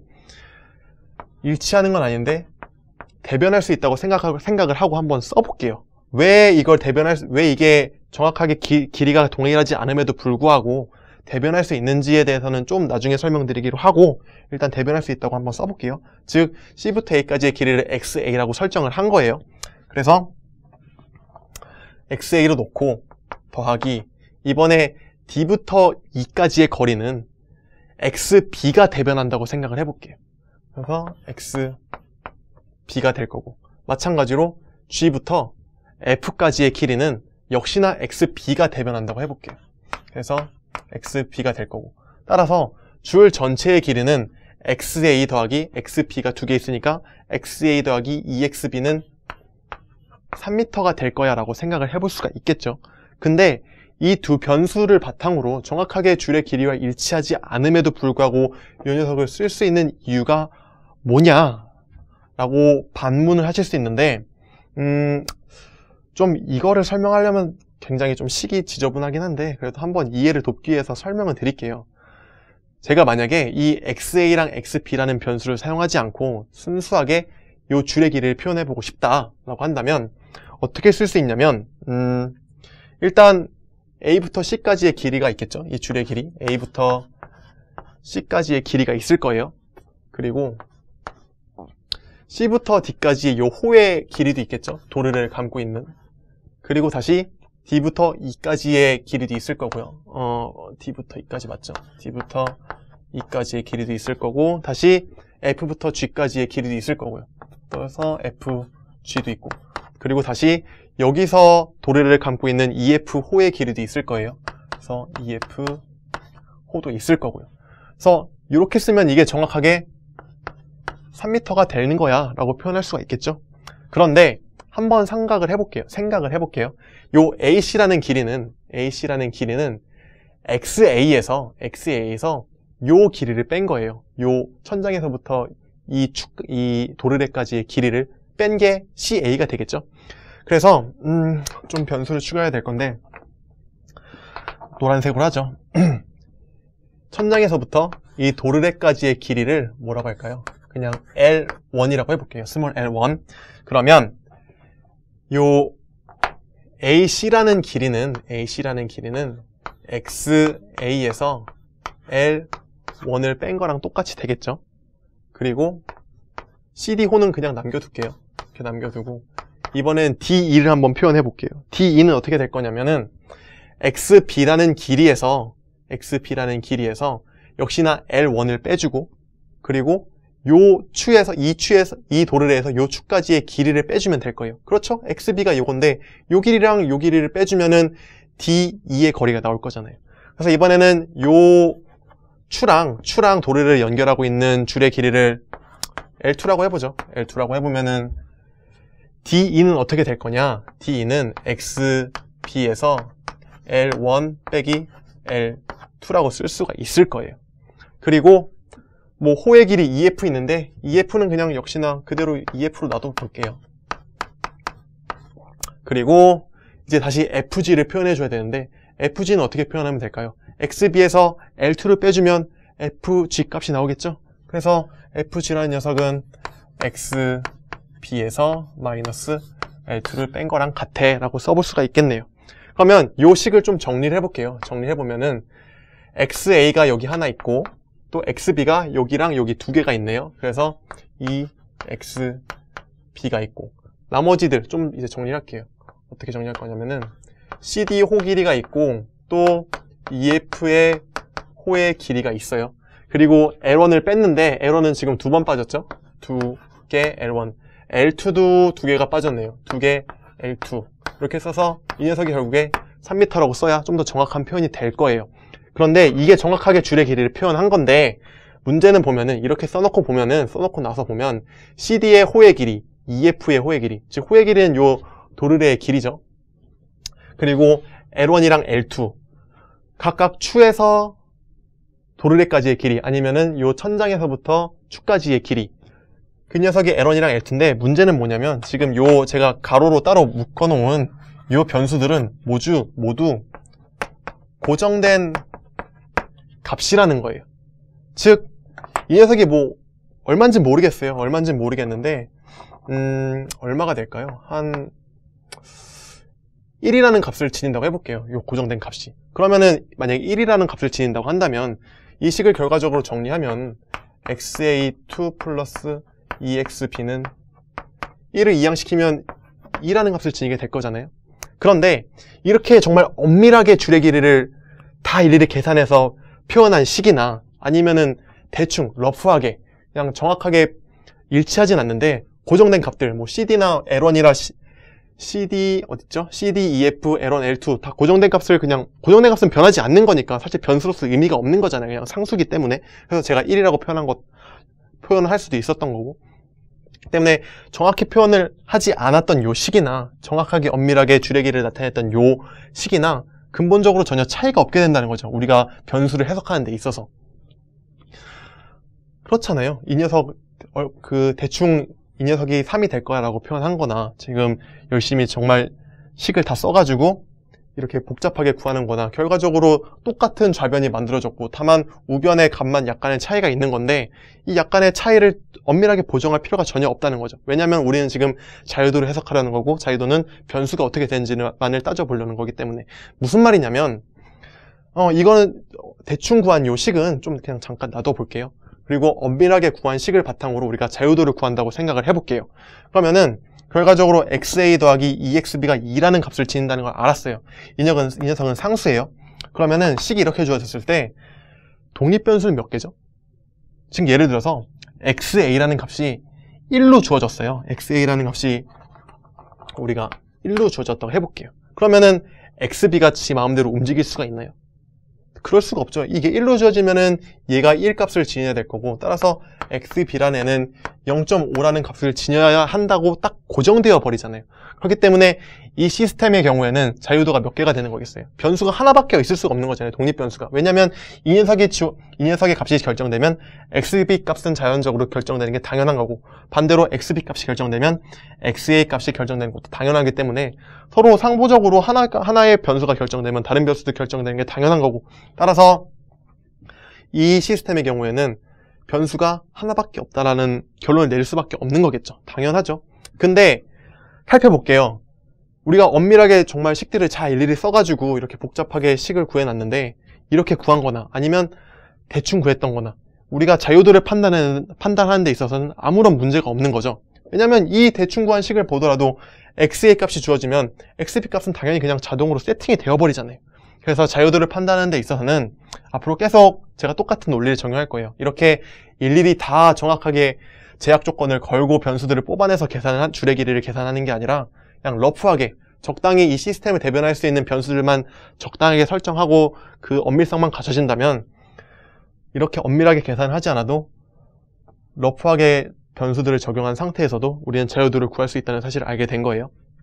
그래서 이 시스템 같은 경우에는 뭐 꼭 이 시스템이 아니더라도 다음 문제에서도 그렇고 다다음 문제에서도 그렇고 변수들의 개수, 즉 자유도를 판단하는 데 있어서는 적당한 변수들을 세팅해놔서 대충 구해도 엄밀하게 구하지 않더라도 자유도를 판단하는 데는 전혀 이상이 없을 뿐더러 그리고 이 상황 같은 경우에는 자유도가 지금 1이 나왔다고 말씀을 드렸잖아요. 근데 이 1이 나온 게 무슨 의미냐면 이 녀석을 당겨요. 그러면 이 녀석이 자연적으로 따라 올라오게 되잖아요. 즉 무슨 말이냐면 이 녀석을 뭐 어떤 특정한 속도로 당기면 이 녀석의 속도는 자연스럽게 결정이 된다는 거예요.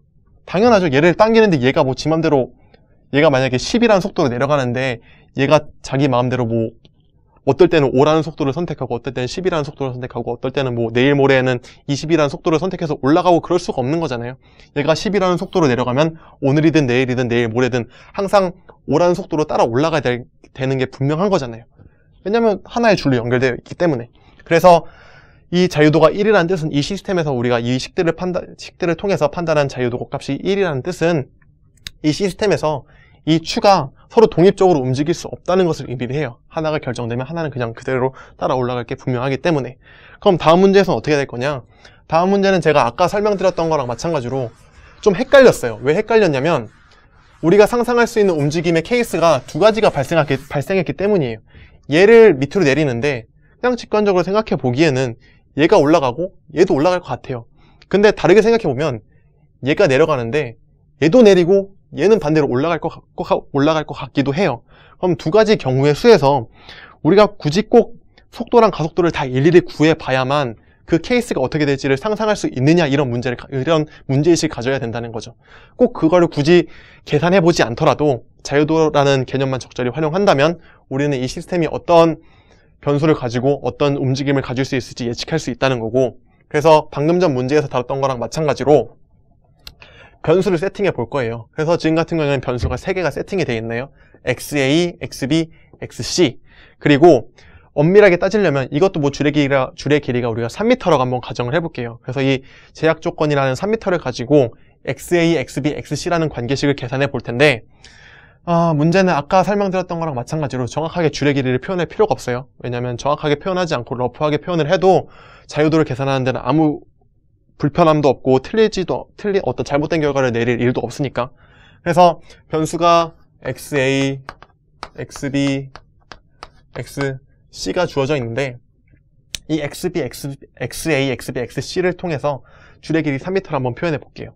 그러면은 우리가 나타내야 할 줄의 길이가 5가지가 있어요. 하나, 둘, 셋, 넷, 5개가 있는데, 첫 번째 줄은 요 줄이 되겠죠.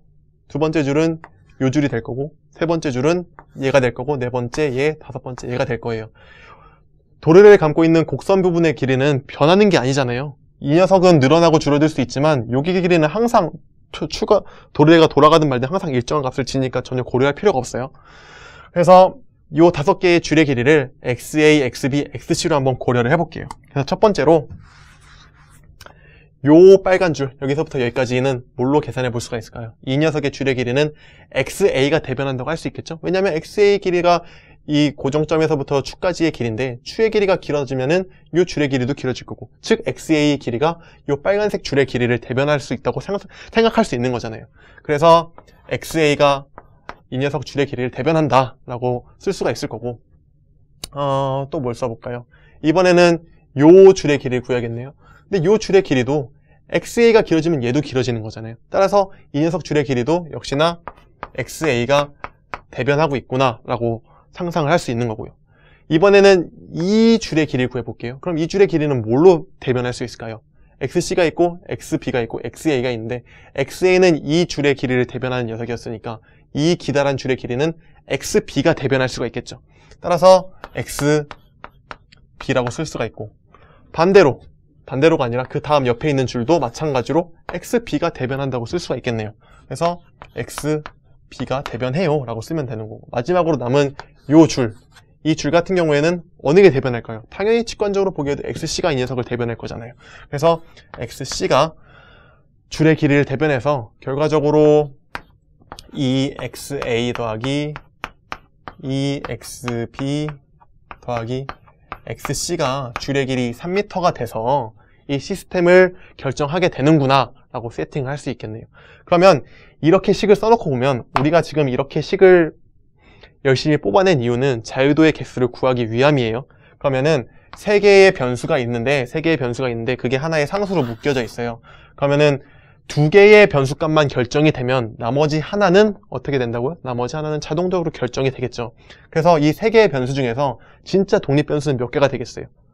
2개가 되겠죠. 그래서 이 시스템의 자유도는 2개인 거예요. 그래서 이 시스템의 자유도는 2개가 나온 건데, 이 시스템의 자유도가 2개라는 뜻의 물리학적인 의미는 뭐냐면, 우리가 케이스 가정을 2개를 했어요. 얘를 밑으로 내리면은 B가 올라가고 C도 올라갈 수 있을 것 같기도 하고, 다른 한편으로 생각해보면 A를 내리는데 B도 내리고 C는 다시 A를 내리는데 반면에 B가 내려가서 C가 더 빨리 올라간다 라고 생각해 볼 수 있는 거잖아요. 그래서 그런 2가지 케이스를 따져봤던 건데, 사실은 그 2가지 케이스가 모두 유효한 상상이었다는 거죠. 어느 하나는 맞고 어느 하나는 틀린 그런 시스템이 아니라 둘 다 모두 2가지 운동 모두 발생할 수 있는 어떤 가능성을 지닌 시스템이었다는 거예요. 그래서 실제로 이런 케이스를 가진 문제가 이런 케이스를 지닌 문제를 나중에 접할 수 있을 거예요. 제가 직접 풀어드리긴 할 텐데, 실제로 그런 거예요. 얘가 내려가면은 얘가 올라가고 얘도 올라갈 수 있게 이 도래의 움직임을 만들 수도 있어요. 근데 반면에 얘를 내려가고 또 마찬가지로 B도 내리고, 근데 C는 올라가게끔 하는 어떤 운동을 만들어낼 수도 있다는 거죠. 왜냐하면은 자유도가 2개이기 때문에. 그래서 이런 자유도 판단을 통해서 어떤 시스템이 가질 수 있는 운동성에 대해서, 운동 가지수에 대해서 우리가 상상을 할 수 있고, 그 운동이 타당한지 아닌지를 어떤 개수 판단을 통해서, 예를 들어서 이런 거죠. 우리가 상상하기에 이 녀석이 움직일 수 있는 경우의 수가 뭐 3가지, 4가지가 될 것 같은데, 실제로 자유도의 이런 식을 통해서 자유도를 계산해 봤더니 2만 나왔다. 그렇다면 우리가 상상한 운동 중에서, 상상한 운동 3개나 4개 중에서, 3개나 4개 중에서 실제로 한두 개는 옳지 않은 상상을 했다고 우리는 판단할 수가 있는 거라고요.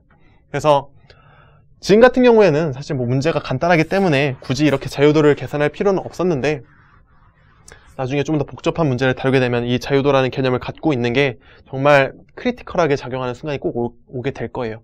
그래서 이런 간단한 사례를 통해서 자유도가 어떻게 적용되는지를 살펴보았던 거고, 문제 2개만 잠깐 간단하게 다뤄볼게요. 지금 같은 경우에는 25도만큼 각도가 주어진 어떤 내리막길이 있어요. 그리고 그 위에 어떤 나무 도막이 올려져 있는데, 나무 도막에 다시 경사가 15도 생겨가지고 거기에 다시 나무 도막이 올라져 있네요. 그래서 이런 경우에 어떻게 움직임이 발생하게 될지 자유도를 한번 계산해 보고 싶은 거예요. 그러면은 어디 갔냐? 분필이 여기 있네. 그래서 상상을 해보면, 일단 뭐 자유도고 뭐고 간에 계산해보기 전에 상상을 해보면 그냥 딱 1일 것 같지 않나요? 얘가 이렇게 내려가면은 얘는 반대로 따라 올라갈 수밖에 없는 거잖아요. 반대로 얘가 올라가면 얘는 반대로 내려갈 수밖에 없는 거고, 즉 움직임이 한 방향이기 때문에 자유도가 1일 거라고 상상을 해볼 수가 있어요. 근데 진짜 그럴 거냐고 진짜 그럴 거냐고 이제 계산을 해봐야 되는데, 어떻게 계산할 거냐? 여기에는 이제 아까 문제 같은 경우에는 변수가 미리 세팅이 되어 있었는데, 지금 같은 경우에는 변수가 세팅이 되어 있지 않기 때문에 변수를 우리가 직접 세팅을 해줘야 돼요. 그리고 앞으로 문제가 어려워지면 어려워질수록 변수를 우리가 일일이 다 세팅을 해야만 하는 상황이 발생하지, 미리 변수를 주는 상황은, 미리 변수를 다 만들어서 문제에 제공해주는 상황은 거의 없기 때문에 뭐 변수를 한번 세팅을 해보죠. 그래서 변수를 세팅할 때는 어떤 고정된 값을 기준으로 생각을 해보는 게 좋아요. 여기 고정된 위치는 여기밖에 없잖아요. 벽이 여기 있으니까. 그래서 이 벽을 기준으로 이 나무 도막이 A고 이 나무 도막이 B예요. 그래서 2개의 변수를 한번 설정을 해볼게요. 여기서부터 여기까지의 길이를 XA라고 하고, 즉 벽에서부터 A 나무까지의 길이를 XA라고 한 거고, 벽에서부터 B까지의 길이를 XB라고 해볼게요. 그러면 그리고 총 줄의 길이가 뭐가 있겠죠? 총 줄의 길이를 뭐 라지 L이라고 한번 표현을 해볼게요.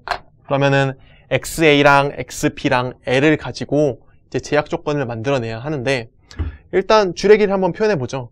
이 녀석 줄의 길이 어떻게 될까요? 뭘로 표현할 수가 있을까요?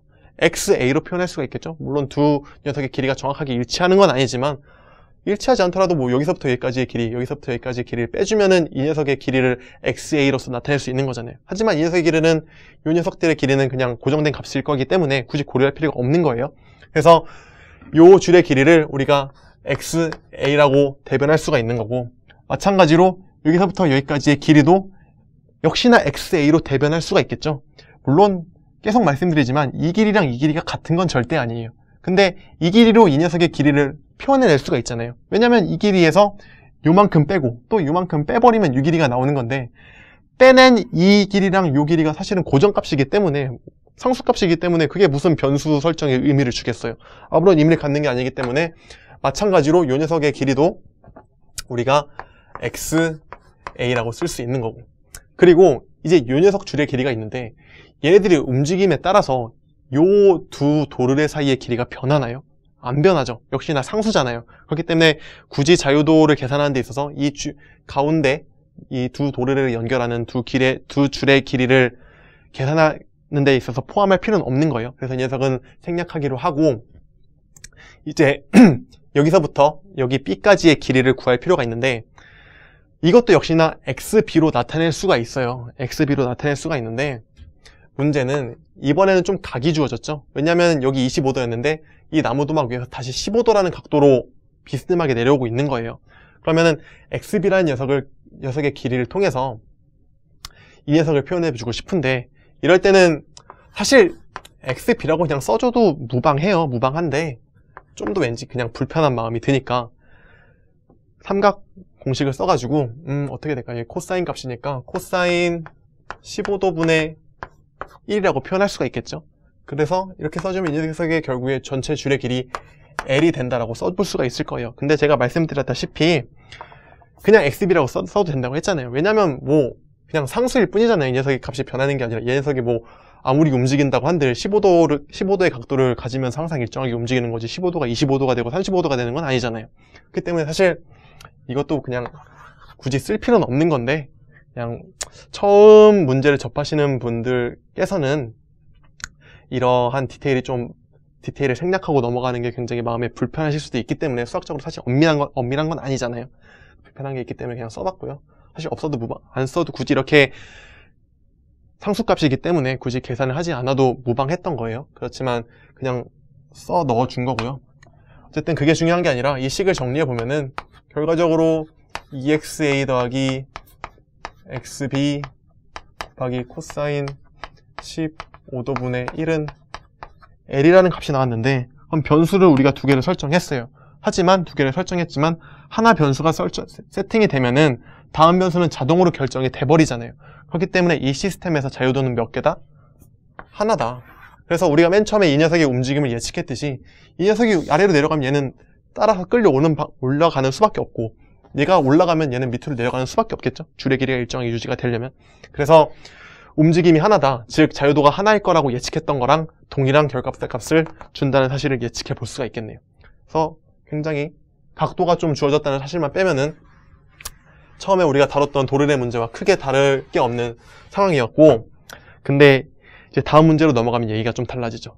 이렇게 도르래가 복잡하게 움직이고 또 각각의 ABC들이 자유롭게 움직이는 상황이 주어졌다고 하면은 이런 경우에는 움직임이 어떻게 될지 쉽게 상상하기가 쉽지가 않죠. 그래서 이런 경우에도 마찬가지로 우리가 자유도라는 개념을 도입을 함으로써 이 녀석이 어떤 움직임을 가질 수 있을지, 몇 가지의 어떤 움직임을 가지고 운동의 케이스들을 만들어낼 수 있을지 상상할 수가 있게 될 거예요. 그래서 이런 문제 같은 경우에는 어떻게 변수 세팅을 할 거냐, 항상 고정된 지점을 찾아야 돼요. 우리가 전에 문제에서도 이런 고정된 지점을 가지고 변수들을 세팅했고, 그 전 문제에서도 이런 고정점, 천장이 고정되어 있으니까 이런 고정점들을 기준으로 해가지고 변수들을 세팅을 했었잖아요. 그래서 여기서도 어떤 고정점이 어디 있을까요? 그냥 여기 이 벽이 항상 고정되어 있잖아요. 그래서 이 벽을 기준으로 변수들을 세팅을 해볼 거예요. 그래서 이 벽을 기준으로 보죠. B라는 6가지의 길이를 XB라고 할게요. 그리고 C라는 6가지의 길이를 XC라고 하고, 또 A라는 6가지의 길이를 XA라고 해볼게요. 그래서 이 XA, XB, XC 3개의 변수를 통해서 총 줄의 길이를 다 표현을 해볼 거예요. 그러면 줄이 지금 하나, 둘, 셋, 넷, 5개가 있네요. 그러면 밑에서부터 하나 시작하죠. 여기서부터 여기까지의 줄의 길이는 어떤 변수로 대변할 수가 있을까요? XB라는 녀석으로 당연히 대변할 수가 있을 거예요. 그래서 XB가 하나 더 있고, 그리고 요거 다음에 요 줄의 길이는 어떻게 될까요? 요 줄의 길이는 조금 이제 헷갈리기 시작하죠. 이게 왜 헷갈리냐면, 그냥 단순하게 생각하셨으면 이 녀석도 XB로 표현할 수 있는 게 아니냐라고 그냥 쉽게 생각하실 수 있는데, 지금 이 문제를 조금만 더 깊게 생각해보면 요 녀석 줄의 길이는 XB로 표현할 수가 없어요. 무슨 말이냐면, 만약에 C를 좀 더 옆으로 당겼다고 생각을 해볼게요. 옆으로 당겼으면 문제가 어떻게 될 거냐면, 그림을 그려보죠. 이렇게 있는데 C를 더 당긴 상황이라고 한다면 이렇게 있고, 뭐 B는 뭐 적당히 어디로 가 있을지 모르겠지만, 또 A도 어디 있을지 모르겠지만, 뭐 이렇게 돼 있다고 해볼게요. 즉 C만 적당히 잘 옆으로 이동한 거예요. 그러면은 지금 뭐 이렇게 이어지고, 아이고 천장이 너무 높네요. 이게 이렇게 돼서 도르래가 여기 있고 바닥이 여기 있고 C가 여기까지 왔다고 하면은 또 도르래가 여기 있고, 여기서부터 이렇게 연결된 건데, 지금 우리는 요 가장 밑에 있는 첫 번째 줄의 길이가 아니라 그 위에 있는 두 번째 줄의 길이를 구하고 싶었던 건데, C를 더 옆으로 당겼다고 가정을 하면 우리가 구하고자 하는 줄의 길이는 요 길이가 되는 거잖아요. 요 길이. 근데 이 길이가 과연 XB인가요? 지금 이거는 그림의 한계상 요 XB의 줄의 길이랑 요 길이가 비슷하게 보일 뿐이지 실제로 옆으로 좀 잡아당겨서 이동해놨다고 생각을 하면 훨씬 더 길어진 상황이 발생한 거잖아요. 즉, 이 녀석 빨간색 줄의 길이는 XB로 대변할 수가 없다는 거예요. 그럼 어떻게 대변할 수가 있을까요? 상상해보면 쉽죠? 여기서부터 여기까지의 길이가 XB로 대변됐었고, 그리고 여기서부터 여기까지의 길이는 XC로 대변하기로 했잖아요. 그러면 요 줄의 길이는 XB 더하기 XC로서 대변할 수가 있겠네요. 그래서 요 빨간색 두 번째 줄의 길이는 XB 더하기 XC로 대변할 수가 있겠죠. 당연한 거예요. 여기가 기준점이었는데 기준점을 기준으로 여기서부터 여기까지는 XB로 대변하기로 했고 여기서부터 여기까지는 XC로 대변하기로 했잖아요. 그렇다면은 양쪽에 걸쳐있는 이 줄의 길이는 XB 더하기 XC로 표현할 수가 있는 거죠. 그래서 됐고 이번엔 세 번째 줄의 길이를 구해볼게요. 그럼 세 번째 줄의 길이는 어떻게 구하면 될까요?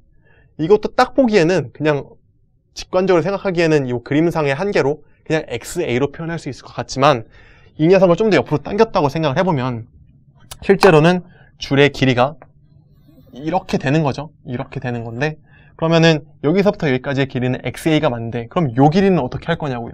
요 길이는 이 그림에서는 그냥 상관없는 것처럼 보이지만 이렇게 옆으로 당겨놓고 보면은 이 줄의 길이가 이제 상관이 있게 보이잖아요. 그래서 이런 경우에는 방금 했던 경우랑 마찬가지로 XA의 길이에서 여기가 기준점이 여기니까 XA의 길이에다가 XC의 길이를 더해주면 타당하게 표현할 수가 있겠죠.